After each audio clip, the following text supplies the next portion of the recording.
सो हम एक्सप्लोर करेंगे what is trading. जो हमारा फर्स्ट पार्ट था उसको हम एक्सप्लोर करने की कोशिश करेंगे कि ट्रेडिंग होती क्या है। ठीक है, तो जो ट्रेड वर्ड है उसको हम थोड़ा सा सिंपल टर्म्स में समझते हैं कि ट्रेड वर्ड है क्या।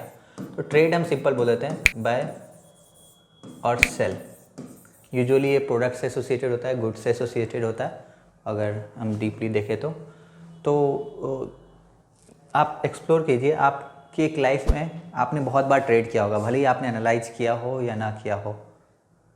मैं फाइनेंशियल मार्केट्स की नहीं बात कर रहा, मैं इस पार्टिकुलर फाइनेंशियल ट्रेडिंग की नहीं बात कर रहा, बट इन जनरल आप कहीं पे भी मार्केट में जाते हैं, आप फॉर एग्जांपल वेजिटेबल्स मार्केट में जाते हैं, ठीक है, वहाँ पे आप वेजिटेबल्स को ख़रीदते हैं। ठीक है,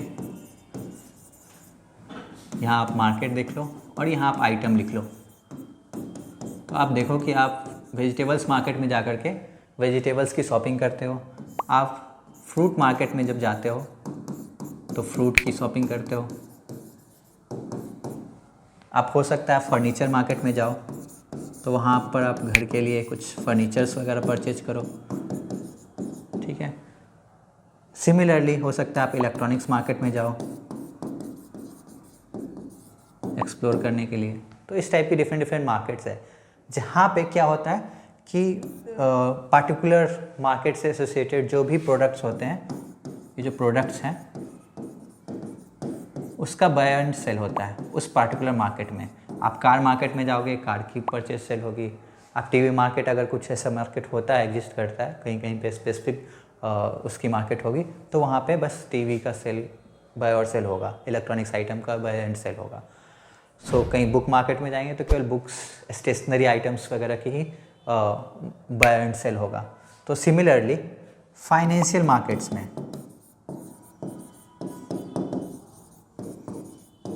जो है फाइनेंशियल प्रोडक्ट्स की बाय एंड सेल होगी। फाइनेंशियल प्रोडक्ट्स की बाय एंड सेल होगी। तो आप ये बात समझ गए कि हम जो करने वाले हैं या ट्रेडिंग जो इन जनरल आप सुनते आते हैं वो बेसिकली होता क्या है कि फाइनेंशियल मार्केट में जो उसके प्रोडक्ट्स होते हैं उसका बाय एंड सेल होता है।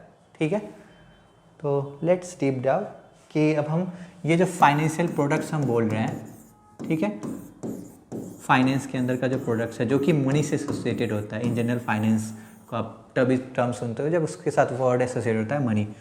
तो इसमें क्या क्या हो जाता है, जैसे आप पहला टर्म सुनते हो स्टॉक, तो आपने बहुत बार सुना होगा स्टॉक मार्केट। ठीक है, दूसरा टर्म आप सुनते होंगे मे बी बॉन्ड्स। इसमें क्या होता है, गवर्नमेंट अपनी कुछ बॉन्ड्स या फिर कंपनी भी अपनी बॉन्ड इशू करती है जिसके बदले वो एक फिक्स्ड इंटरेस्ट रेट देती है, तो वो बॉन्ड मार्केट हो जाता है। देन आप ऐसा मार्केट आपने सुना होगा फॉरेक्स। बेसिकली ये करेंसीज का मार्केट होता है। करेंसी डिफरेंट वर्ल्ड की जो करेंसी होती है उसके बीच अगर ट्रेड होता है डिपेंडिंग ऑन, तो वो इसके साथ एसोसिएटेड होता है। सिमिलरली क्रिप्टोज अभी काफ़ी नया है, तो क्रिप्टो करेंसी का मार्केट, तो अगेन ये भी एक टर्म हो गया। कुछ डेरिवेटिव्स होते हैं, तो डेरिवेटिव्स मार्केट, कुछ कमोडिटी होती है उसकी ट्रेडिंग होती है, तो कमोडिटी मार्केट। तो यूजुअली हम जो मार्केट्स की बात करते हैं, फाइनेंशियल प्रोडक्ट्स की बात करते हैं जिनमें ट्रेडिंग होती है, वो होता है स्टॉक मार्केट्स में। यहाँ पर शेयर्स की ट्रेडिंग होती है, तो ये शेयर्स जो कंपनी के शेयर्स होते हैं, लिस्टेड शेयर्स, लिस्टेड कंपनी के जो शेयर्स होते हैं वो यहाँ पर ट्रेड होते हैं। बॉन्ड मार्केट, जो गवर्नमेंट अपनी बॉन्ड्स या बेसिकली आपने नाम सुना होगा ट्रेजरी बिल्स वगैरह से रिलेटेड डेरिवेटिव प्रोडक्ट्स, या डायरेक्टली वो बॉन्ड मार्केट में ट्रेड होते हैं।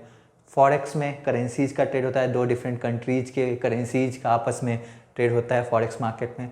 क्रिप्टो मार्केट में क्रिप्टो करेंसी, ब्लॉकचेन बेस्ड जो क्रिप्टो करेंसीज आपने नाम सुना होगा या करेंसी सुना होगा, बिटकॉइन, इथेरियम, तो उसकी ट्रेडिंग होती है क्रिप्टो मार्केट्स में।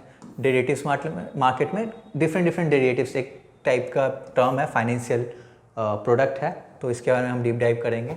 कमोडिटी मार्केट में जैसे ऑयल हो गया, गोल्ड हो गया, सिल्वर हो गया, कॉपर हो गया, इनफैक्ट आप जो अनाज खाते हैं वो भी इस मार्केट में ट्रेड होती है, उसका डेरिवेटिव्स प्रोडक्ट एक्चुअली ट्रेड होता है, तो उसका अंडरलाइंग एसेट जो होता है वो उसका प्राइस होता है।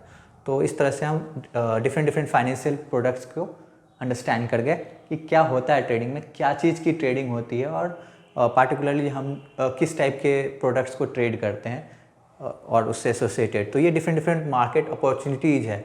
हम इन फ्यूचर में हम ये भी देखेंगे कि प्रत्येक ये जो सब जो मार्केट है उसमें इंडिविजुअली उसको कंपेयर करेंगे आपस में कि किस में रिस्क ज़्यादा है, किस में अपॉर्चुनिटी ज़्यादा है, किस में मूवमेंट कितनी ज़्यादा होती है। इस बेसिस पे हम एनालाइज करेंगे कि किस टाइप के पर्सनालिटी के लिए कौन सा मार्केट ज़्यादा सूटेबल है, किस मार्केट में आपको प्रॉफिट बनाने के चांसेस ज़्यादा हैं, आपके लिए अपॉर्चुनिटी ज़्यादा है। ये बहुत तरह से सूटेबल हो सकता है डिपेंडिंग ऑन कि आपकी रिस्क एपेटाइट क्या है, आपकी टाइमिंग क्या है, कि आप किस टाइम अवेलेबल होते हो ट्रेड करने के लिए, किस टाइम आपका फोकस ज़्यादा होता है, या कौन सा मार्केट आपकी सूट करता है। ओके, तो अगेन उसके लिए एक और कंडीशन है कि आपकी डिज़ायर क्या है। अगर आपकी डिज़ायर है कि मुझे बहुत ही जल्दी क्विक मनी चाहिए, तो अगेन वो सूटेबल तो नहीं है, बट अगर आप वो एक्सपेक्टेशन एक डिफरेंट मार्केट से करोगे तो वो बहुत ही मुश्किल होगा। तो उसके लिए आपको क्रिप्टो जैसे हाई रिस्क वाले मार्केट्स हैं उसमें इन्वेस्ट करना पड़ेगा। ओके, तो आइडियली आप ऐसे समझो कि लोग जो परसीव करते हैं कि हम जो ट्रेड करते हैं वो बहुत ही छोटा या तो नैरो मार्केट्स के बारे में बोलते हैं, बट ये सारे मार्केट्स ट्रेडिंग का पार्ट है। तो आइडियली लोग एक मार्केट को एनालाइज करते हैं, एक मार्केट में ट्रेड करते हैं और उसके बेसिस पर जजमेंट पास कर देते हैं अक्रॉस ऑल द मार्केट्स। नहीं, ये हर एक मार्केट अपने आप में अलग अलग मार्केट है एंड हर एक मार्केट की अपनी अपनी प्रोज एंड कॉन्स है।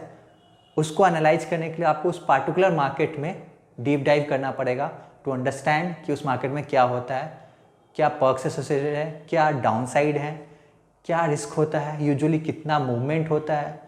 तो और आप ये भी इंटरेस्टिंग फैक्ट है कि ये सब मार्केट आपस में एक रिलेशनशिप इन मार्केट्स के बीच भी होता है, एक को एग्जिस्टेंस होता है। ये सब मार्केट, एक मार्केट में कुछ अगर इम्पैक्ट होता है तो वो दूसरे मार्केट में भी ऑब्जर्व होता है। तो ये आपके लिए एक अपॉर्चुनिटी की तरह होती है कि आप दूसरे मार्केट को फॉलो करते रहें, तो आपको समझ में आए कि उस पार्टिकुलर मार्केट में कुछ मूवमेंट्स हो रही है, तो कुछ ना कुछ इस मार्केट में अपॉर्चुनिटी उस डायरेक्शन में आपको समझ में आए क्या अपॉर्चुनिटी बन सकती है। तो ये आपको कुछ विजुअल बेनिफिट्स मिलेंगे अगर आप दूसरे मार्केट की समझ रखते हैं, या फिर आप जिस मार्केट में ट्रेड कर रहे हैं उसके कोरिलेशंस डिफरेंट मार्केट से कर पाते हैं। तो ये इसका फर्स्ट आपको एडवांटेज मिल जाएगा।